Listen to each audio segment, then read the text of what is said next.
जय शनिदेव। आप सभी का मेरे चैनल पर बहुत बहुत स्वागत है। आज मैं आपको शनि प्रदोष व्रत की कथा सुनाऊंगी। शनिवार के दिन त्रयोदशी तिथि पड़ने पर शनि प्रदोष का व्रत किया जाता है।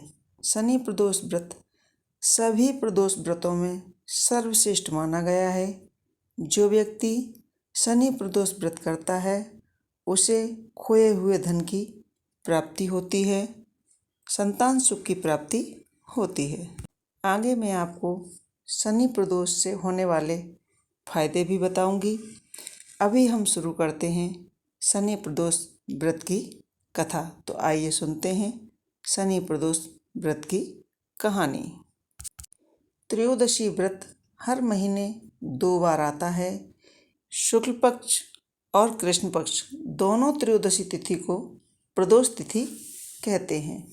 प्रदोष व्रत करने से मनुष्य के सभी पाप नष्ट हो जाते हैं, उन्हें शिव धाम की प्राप्ति होती है।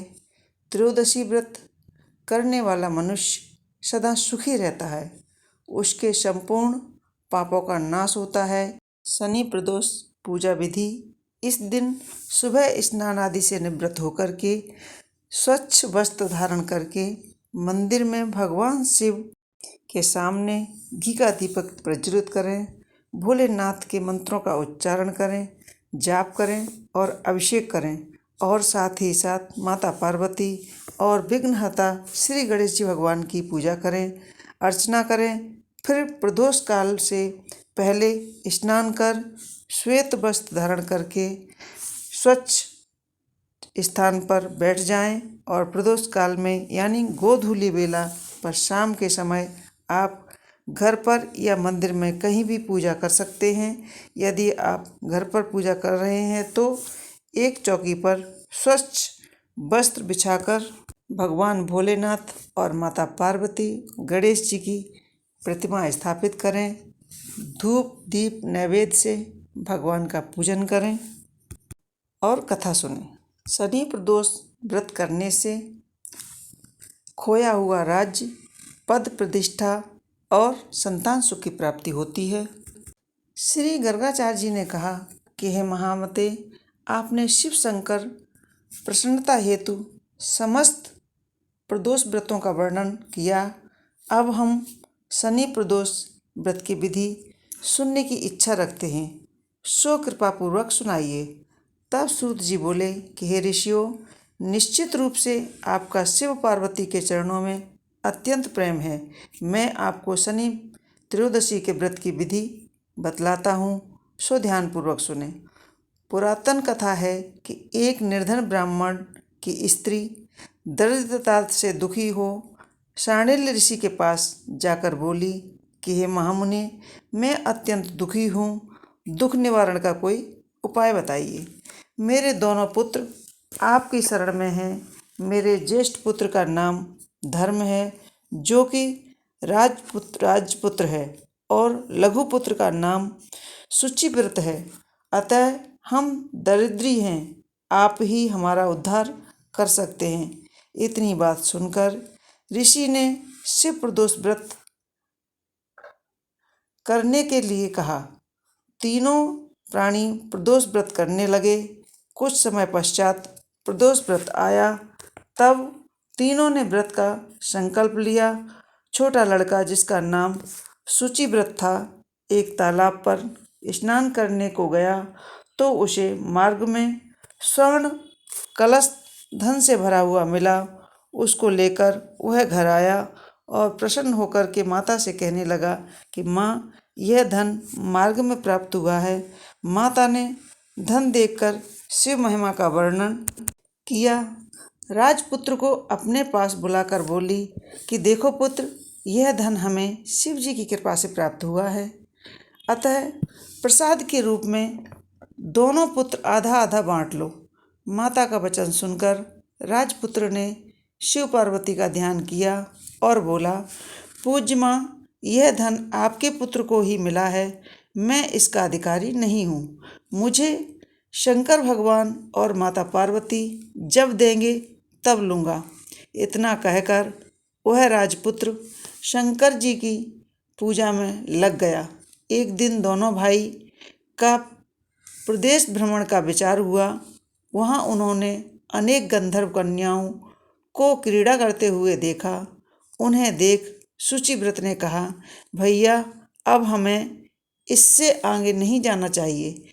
इतना कहकर शुचिव्रत उसी स्थान पर बैठ गया, परंतु राजपुत्र अकेला ही स्त्रियों के बीच में जा पहुंचा।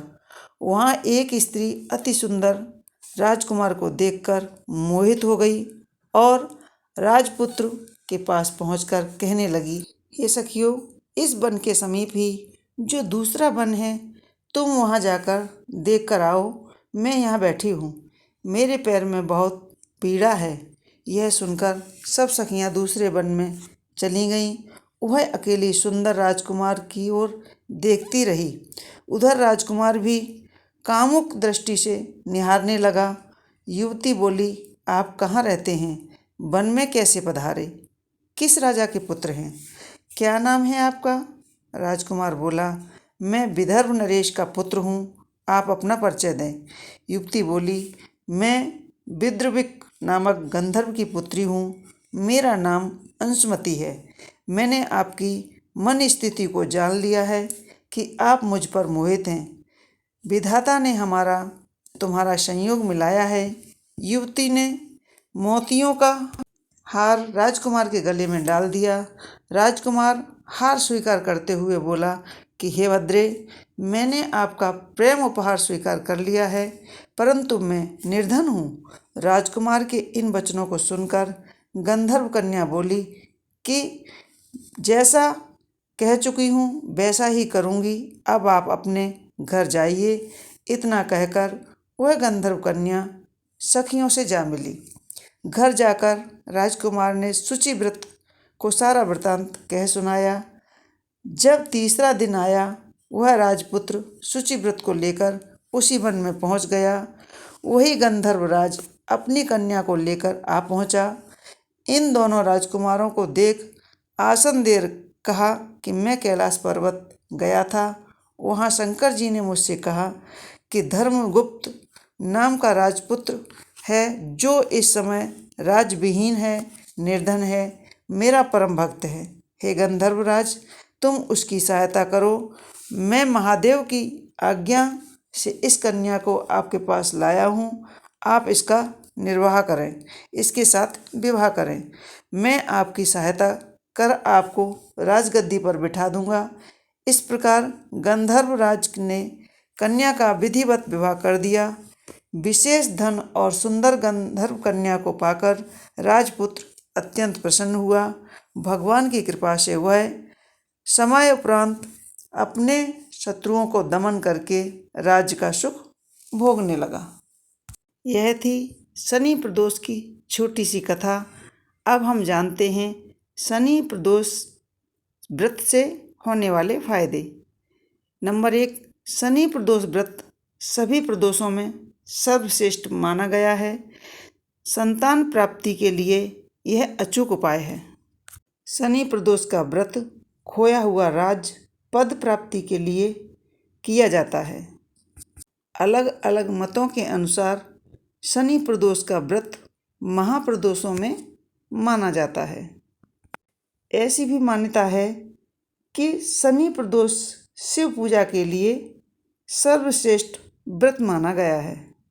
ऐसा भी कहा जाता है कि अगर कोई व्यक्ति लगातार 4 शनि प्रदोष व्रत करता है तो उसके जन्म जन्मांतर के पाप नष्ट हो जाते हैं। तो यह मैंने आपको छोटे से शनि प्रदोष व्रत के उपाय बताए हैं। आपको हमारी कथाएं कैसी लगती हैं हमें कमेंट्स बॉक्स में ज़रूर लिखें। अगर आप हमारे चैनल पर नए हैं तो वीडियो को सब्सक्राइब अवश्य कर लें। बेल आइकॉन को दबा करके नोटिफिकेशन ऑन करें ताकि आने वाली कथाएं हम आपके पास सबसे पहले पहुंचा सकें। जय भोलेनाथ, जय शनिदेव।